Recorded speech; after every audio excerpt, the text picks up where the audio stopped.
आजकल की जो जनरेशन है इसमें हम ज़्यादातर काम अपना मोबाइल ऐप्स के थ्रू, जैसे कि स्विगी, ज़ोमेटो या फिर जैसे अमेज़ॉन हो गया, उससे अपना हम मोस्टली ग्रॉसरी मंगा लेते हैं। और इवन हम ब्रेड भी अगर लेनी है तो हम स्विगी के थ्रू, स्विगी जीनी से या फिर डुंजो से मंगा लेते हैं। इससे हमारा लाइफस्टाइल बहुत ज़्यादा सेडेंटरी हो गया है। दूसरा पार्ट ये भी है कि हमारा मोस्टली हम काम भी जो है हमारा स्क्रीन टाइम जो है बढ़ गया, क्योंकि हम ज़्यादातर काम अपना लैपटॉप पे कर लेते हैं या फिर बैठे हुए ही हम लोग काम करना प्रेफर करते हैं। यहाँ तक कि घर की सफाई भी हमने आजकल उसके लिए भी कई लोगों को रखा होता है, जिसकी वजह से जो हम पहले चलना फिरना करते थे उसको भी हमने काफ़ी हद तक कम कर दिया है। इसके कारण हमारा जो लाइफस्टाइल है वो बहुत हद तक एक स्लो सेडेंटरी लाइफस्टाइल बन गया है। तो इसके हमारे स्पाइन पे स्पेशली बहुत ज़्यादा बुरे प्रभाव पड़ रहे हैं, जिसमें सबसे कॉमन हम देखते हैं कि लो बैक एक की प्रॉब्लम हो रही है। लो बैक एक का मतलब जो कमर में दर्द होती है, जो कई बार सिर्फ कमर दर्द की तरह रेस्ट्रिक्ट रह सकती है, या फिर हम जब चलते फिरते हैं तो एक डिस्टेंस जैसे 100-200 मीटर चलते ही हम थक जाते हैं, हमारे को लगता है हम फिर बैठ जाएं 10 मिनट के लिए, फिर चलना शुरू करते हैं। तो ये प्रॉब्लम्स हमारे और कई चीज़ों में हमारे कंट्रीब्यूट करती है, जिसमें कॉमन चीज़ें देखी गई हैं, लोगों को देखी गई है ओबेसिटी की। ओबेसिटी ये एक बहुत ही बुरा लाइफस्टाइल हमारा डिसीज़ है। क्यों बुरा है? क्योंकि ये सिर्फ अपने साथ अकेला ही नहीं आता, अपने साथ कई और गंदी बीमारियों को लेकर आता है, जैसे कि डायबिटीज़ हो गया, हाइपरटेंशन हो गया, कोलेस्ट्रॉल बढ़ जाना। ये भी बहुत कॉमनली ओबेसिटी के साथ पाया जाता है, जिसको हम सिंड्रोम एक्स बोलते हैं, जो आगे और कंट्रीब्यूट करते हैं हार्ट अटैक्स को, ब्रेन में स्ट्रोक्स जिसको हम बोलते हैं कि ब्रेन में क्लॉट बन जाना, लकवा हो जाना, इन चीज़ों पे करते हैं कंट्रीब्यूट। अब इसको बहुत कॉमनली हम इसको रिजॉल्व कर सकते हैं। कॉमन रेजोल्यूशन है कि हम अपने लाइफस्टाइल को एक्टिव रखें।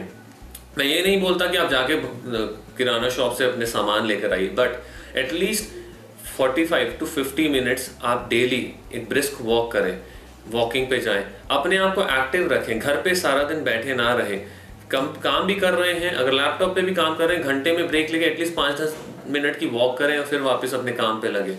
घर के छोटे छोटे काम खुद करने की कोशिश करें। दूसरा, अपना बच्चों के साथ खेलें। बच्चों को टीवी पे लगाएंगे, उनका भी नुकसान है, आप भी लेटे रहेंगे, उससे भी नुकसान है। तो इस चीज़ को अवॉइड करें।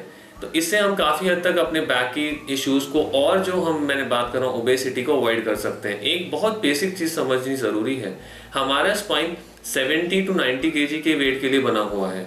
अगर आप एक एक्टिवा या काइनेटिक होंडा के अंदर 150 किलो के लोगों को अगर बिठा देंगे तो कैसे चलेगी? उसी तरह से अगर हम स्पाइन हमारे जो 70 से 90 kg के लोगों के लिए बनी हुई है, उसमें अगर हम इतना ज़्यादा वेट डाल देंगे तो वो नुकसान ही करेगा। अल्टीमेटली हमारे डिस्क जो है, जो कुशन, उसको वो दबाएगा ही और वो फिर नसों को दबाएगी।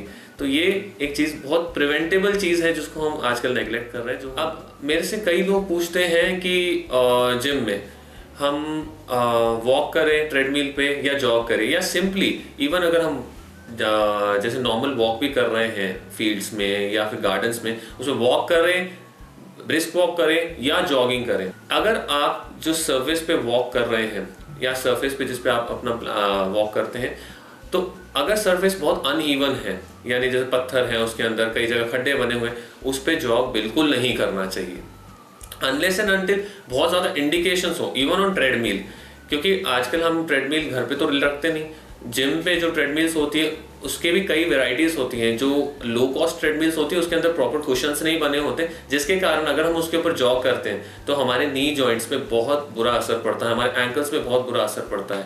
तो अब आप अपने जिम से ये तो नहीं पूछ सकते कि आपने कौन सी क्वालिटी की ट्रेडमिल्स लगाई, तो बेटर ये रहेगा उसमें आप थोड़ा सा इंक्लिनेशन ले लें, थोड़ा, यानी इट इज़ नॉट बहुत ज़्यादा इंक्लिनेशन, थोड़ा इंक्लिनेशन लें at the level of 3 maximum 4, और उस पे आप वॉक करें। या बेस्ट तरीका है ब्रिस्क वॉक करें।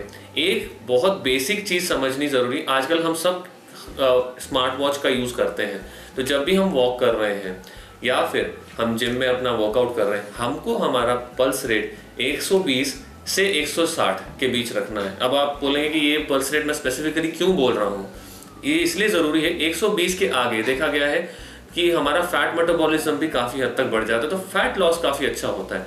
जब हम 160 क्रॉस कर जाते हैं तो वो एक हमारे पे स्ट्रेन होने लग जाता है हार्ट को, तो ये चीज़ भी ठीक नहीं है, जिसकी वजह से हमको अपना पल्स रेट अक्सर 120 से 160 के बीच ही रखना चाहिए, ताकि कोई नुकसान भी ना हो और हमको पूरे फायदे में मिले हमारे वॉक के। और ये ब्रिस्क वॉक बहुत इजीली आपको 120 के ऊपर तक ले जाती है। जॉगिंग करेंगे या बहुत स्ट्रेनस एक्सरसाइज करेंगे, वो आपको हार्ट को नुकसान भी पहुंचा सकती है।